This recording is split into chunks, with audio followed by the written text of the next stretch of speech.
جہنمیوں میں سب سے ہلکے عذاب میں جو مبتلا انسان ہوگا نا، اسے اللہ تعالیٰ پوچھے گا کہ آج جو عذاب کی شدت، ہلکے عذاب والا، سب سے بڑا نہیں، جس میں سب سے ہلکا عذاب ہو رہا ہوگا، اسے بلا کر اللہ تعالیٰ اس سے پوچھے گا، کہے گا بتا آج جو تکلیف تجھے ہے، اس تکلیف سے بچنے کے لیے ساری دنیا بھی تیرے پاس ہو تو کیا ساری دنیا دے کر بچنا چاہے گا؟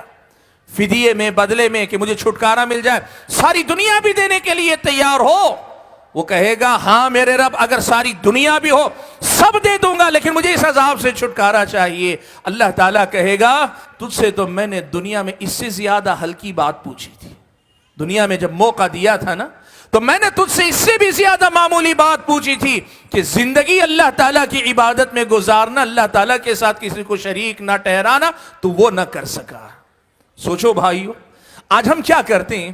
اسی دنیا کی خاطر تو دین چھوڑتے ہیں، اسی دنیا کی خاطر تو دین سے جاتے ہیں، اسی دنیا کی خاطر تو دین کو بھلاتے ہیں، اسی دنیا کی خاطر تو دین واقعی معنوں میں وہ مقام نہیں پاتا جو مقام ہماری اور آپ کی زندگی میں پانا چاہیے۔ اللہ کے نبی فرماتے ہیں ساری دنیا، آج کوئی کماتا ہے، کتنی دنیا کما لیتا، 1% دنیا بھی کسی انسان کے پاس نہیں آتی۔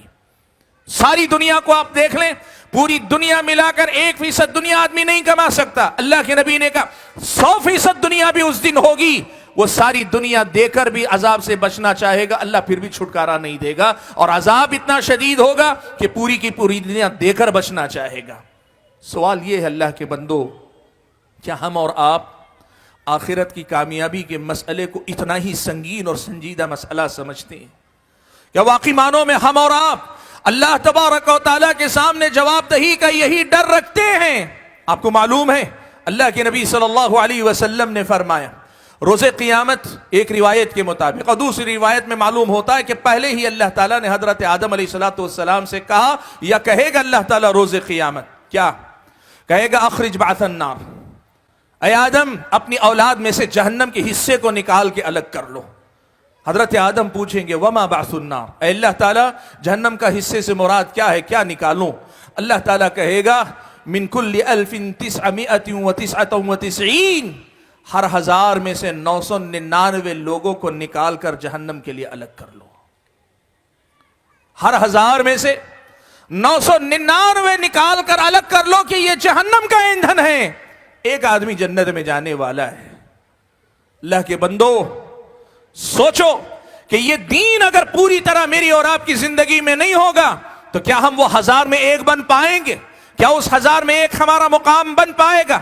کس قدر زیادہ مجھ کو اور آپ کو جھنجھوڑنے والی حدیث ہے کہ زندگی میں جس دنیا کے لیے آگے پیچھے ہو رہے ہو، مانتے ہو، جانتے ہو کہ اللہ کے پاس بغیر دین کے کامیابی نہیں ہے، لیکن اس کے باوجود دین کو اپنی زندگی میں وہ مقام نہیں دے پاتے جو تمہیں ان 1000 میں سے ایک بنائے، 999 سے باہر اللہ تعالیٰ تمہیں نکالے، وہ مقام اگر ہم نہیں دے پا رہے تو بتاؤ ہم سے زیادہ نادان کون ہو سکتا ہے؟ بھائیو، میں نے جو بات کہنی چاہی وہ یہ کہ ہم اور آپ ہماری زندگی میں دین کو وہ مقام کیوں نہیں دے پا رہے ہیں؟